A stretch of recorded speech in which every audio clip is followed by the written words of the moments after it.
My lord, we have located the new ring. Send the Nazgûl, all of them. I know what you fear, Tony. Video hôm nay, mình sẽ cùng nhau tìm hiểu về một nhân vật tiên tộc, chỉ khác một điều là nhân vật này mặc dù được rất yêu thích trên phim nhưng lại không hề có thật trong nguyên tác, đó chính là Tauriel, nữ đội trưởng tiên rừng trong phim The Hobbit. Đây là một sự thật không thể chối cãi rằng sự xuất hiện của Tauriel thực chất chỉ là được đạo diễn tự thêm vào mạch truyện, vậy nên những nội dung mình đưa ra trong video cũng sẽ là đi theo sự vẽ ra của đạo diễn. Cùng bắt đầu thôi nào.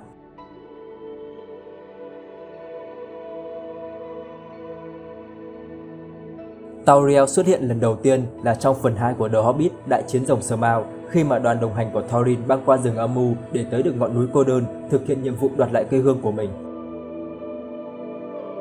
Khi họ bị tấn công bởi lũ nhện khổng lồ, đây cũng là mục tiêu mà tiên rừng đang nhắm tới khi chúng đe dọa tới an ninh của vương quốc đất rừng. Các tiên rừng được Thorin giao nhiệm vụ truy quét cũng như lùa hết lũ quái vật này ra khỏi khu vực của họ, và hai bên đã chạm trán, vô tình tiên rừng đã cứu giúp nhóm người lùn thoát khỏi lũ nhện.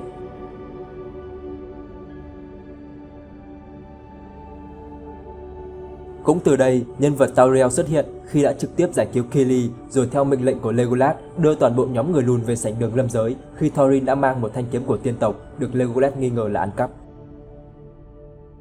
Kili cũng ngay từ lúc đó bắt đầu có ánh nhìn thích thú khi ngắm nhìn một nàng tiên thực sự, khi mà anh đã toạch trong lần ngắm nhầm người ở Rivendell, biến anh trở thành một trò cười cho cả nhóm người lùn.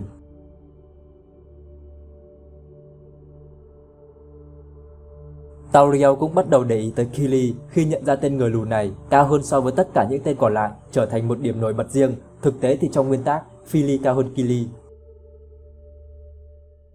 Legolas cũng bắt đầu khó chịu vì những ánh mắt mà Kili và Tauriel nhìn nhau. Sau đó là cuộc nói chuyện giữa Tauriel và vua của vương quốc đất rừng là Thorin. Tauriel muốn tấn công thẳng vào Dol Guldur nhưng Thorin đã không đồng ý điều này.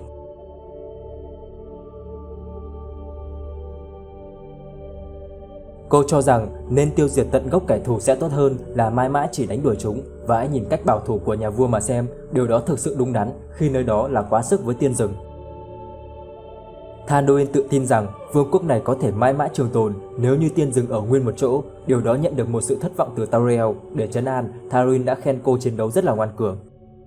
Và tiết lộ rằng Legolas đang thích Tauriel, đây là một sự bất ngờ với cô, một điều cô nghĩ rằng sẽ làm Thanduil nổi giận, nên đã cố gắng che đậy điều đó, như thể đây chỉ là tình đồng chí không hơn không kém mà thôi.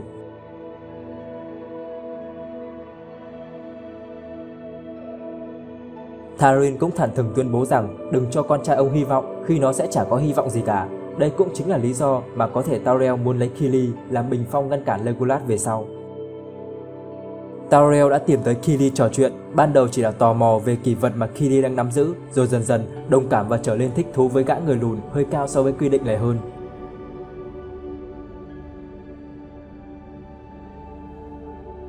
Khi nhóm người lùn bỏ trốn rồi bị đám óc truy đuổi, cô đã tham gia tiêu diệt các con óc đó, nhưng chỉ tới được biên giới của vương quốc rồi lại phải quay về. Nhưng khi biết rằng chúng muốn giết toàn bộ người lùn cùng với nhiều thông tin về kẻ thù nguy hiểm đang quay trở lại, Tauriel đã tự mình rời khỏi vương quốc để lần theo dấu vết của bọn chúng. Khi biết rằng Thorin sẽ muốn yên phận tại sảnh đường của lâm giới, nên cô phải tự mình ra đi để tự tìm hiểu về mối đe dọa này.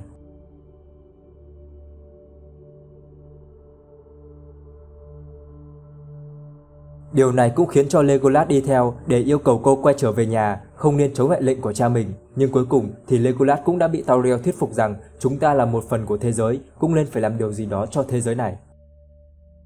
Vậy là hai người lần theo dấu vết của lũ orc và tới được hồ trấn, kịp thời giải cứu lần thứ 3 cho nhóm người lùn. Khi mà Kili đang bị thương, số người còn lại thì chiến đấu không được tốt.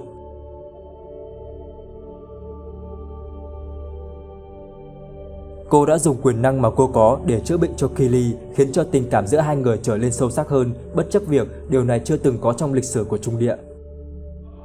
Rồi Tauriel đã ở lại, đưa các cư dân hồ trấn tới nơi an toàn khi đã bị rồng Smaug tấn công. Cũng tại đó, Kili đã chơi lớn, tán luôn làng tiên rừng, chỉ là đang cảm xúc dâng trào thì Legolas tới, làm mọi chuyện trở lên dang dở.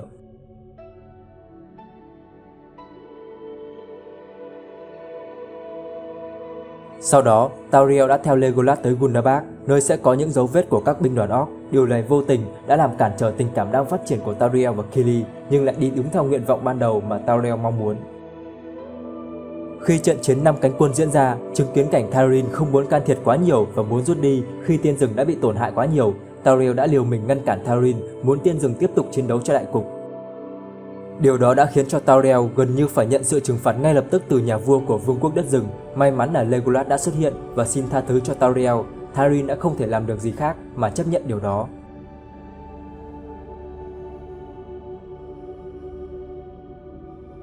Tauriel vội nhanh chóng tới ngọn núi, nơi mà nhóm người lùn đang bị rơi vào cái bẫy của Ajok, nhưng những gì đã xảy ra thì lại không biết đây có phải là gánh nặng hay là không, vì chính sự xuất hiện của cô đã khiến cho Kili phải thiệt mạng.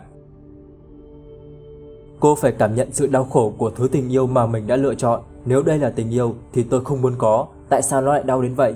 Đây chính là thừa nhận cho việc cô đã thực sự yêu Kili.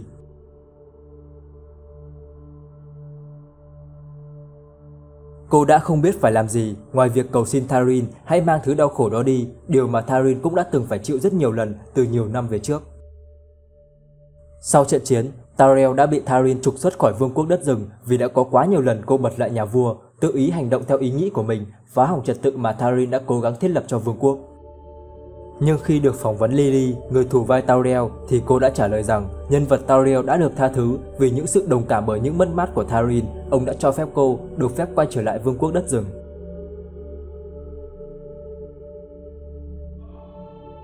Đây là toàn bộ hành trình của nhân vật Tauriel trong 2 phần phim của The Hobbit. Như mình đã nói ngay từ đầu, nhân vật Tauriel thực sự không hề xuất hiện trong nguyên tác. Đây không phải là một đứa con của cụ Tolkien nghĩ ra. Và cũng không phải là do mình chém gió ra, đây là một sự chém gió từ chính đạo diễn Peter Jackson. Ông đã tự gây dựng ra nhân vật này để cho ta thấy một góc nhìn khác của tiên tộc.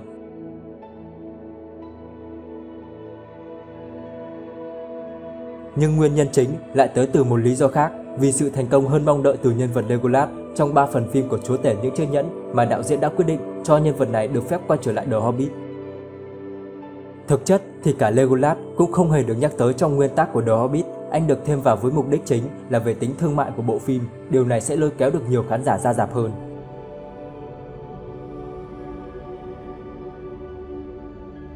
Đây cũng là khẳng định sự tiếp nối và liên kết giữa The Hobbit và Chúa Tể của Những Chiếc Nhẫn, với hy vọng The Hobbit cũng sẽ có thể thành công vang dội được như Chúa Tể của Những Chiếc Nhẫn cách đây 20 năm về trước. Và việc Legolas là hoàng tử của Vương quốc Đất Rừng, con trai của Tauriel, thì bối cảnh đưa về Vương quốc Đất Rừng mà lại thiếu đi Legolas thì đó thực sự là một điều thắc mắc với những khán giả chỉ coi phim mà thôi.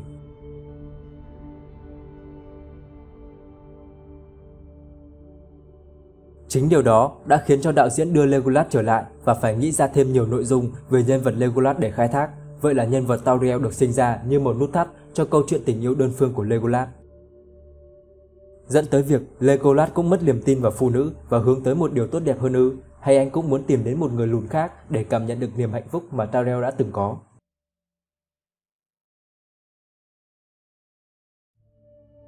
Chính bản thân Lily cũng rất là lo lắng khi đảm nhận nhân vật này vì sẽ gặp nhiều phản ứng từ những fan thuần túy của Chúa Tể Những Chiếc Nhẫn về việc nhân vật của mình không có thật mà còn gây đau khổ cho soái ca Legolas. Nhưng cô tin rằng việc tạo ra một nhân vật mới hoàn toàn cho một bộ phim truyền thể là một điều chính đáng, và Jackson là một người hiểu rõ về thế giới trung địa, ông sẽ không đưa ra một sự vô lý đi quá xa.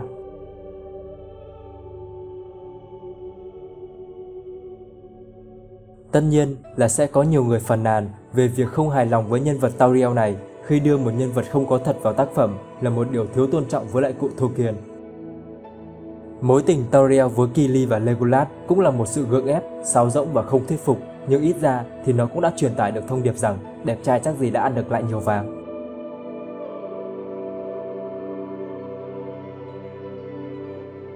Chưa kể, chi tiết trong nhiều phân cảnh, tóc của Tauriel có màu đỏ, chưa rõ có phải là hiệu ứng ánh sáng hay là không, nhưng điều này sẽ là một chi tiết dẫn tới hiểu lầm cho nhiều người.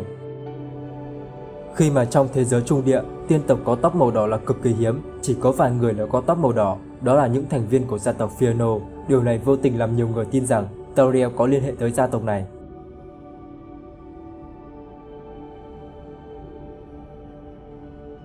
Tuy nhiên thì điểm sáng ở đây là nhân vật Tauriel đã khắc họa được một nữ chiến binh tiên tộc, họ mạnh mẽ như nào, khác với sự xinh đẹp, thông thái và thùy mị của các tiên tộc Nodor như Arwen và công nương Galadriel. Cha mẹ của Tauriel đã hy sinh bởi Orc khi tham gia vào các nhiệm vụ canh phòng vương quốc, nên có thể Tharin đã chăm sóc cô nàng từ bé. Cô là một tiên rừng trẻ tuổi, chỉ vào khoảng 1000 tuổi mà thôi.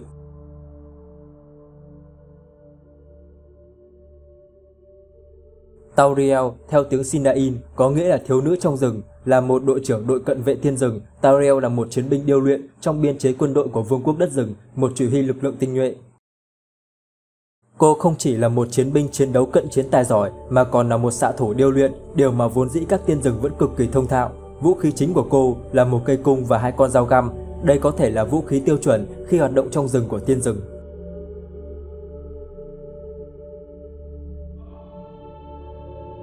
Tauriel có thể sử dụng đồng thời cả cung và dao trong chiến đấu. Cô có thể bắn một mũi tên đủ nhanh để có thể dùng dao cận chiến, làm sự chiến đấu tầm xa và gần của cô cực kỳ linh hoạt.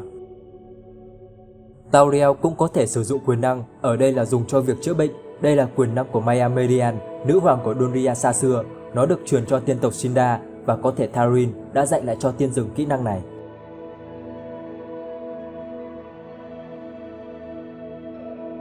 Qua các cuộc nói chuyện với Tharin đã cho thấy tính cách của Tauriel chính là bản chất của tiên rừng thuần túy, họ không có cái nhìn sâu sắc về thế giới. Tharin hiểu rõ thực lực của tiên rừng, hiểu được sự mất mát, đau khổ của chiến tranh nên đã cố gắng mang lại sự bình yên cho tiên rừng nhiều nhất có thể. Nhưng Tauriel thì cho rằng đó là một sự nhu nhược, là một chủng loài cao cấp thì tiên tộc nên can thiệp vào thế giới nhiều hơn là đứng nhìn thế giới sao chuyển, còn mình thì đứng yên một chỗ. Đây chính là những suy nghĩ đậm chất tiên rừng, lý giải cho việc tại sao các tiên rừng khi chiến đấu lại bị thiệt hại nặng nề khi không thể đánh giá được rõ thực lực của mình và của kẻ thù. Cũng may là những trường hợp cá tính mạnh mẽ như Tauriel ở trong nguyên tắc là rất ít, nhưng nó cũng cho thấy là Tharin đã phải thực sự cố gắng ra làm sao để giữ được sự bình yên cho tiên tộc. Khi mà không chỉ có các tác động từ bên ngoài mà còn là những tư tưởng chưa thông suốt từ bên trong của các tiên rừng, làm cho Tharin đã phải thực sự tâm huyết và nỗ lực để gánh vác được cả một vương quốc tiên rừng như vậy.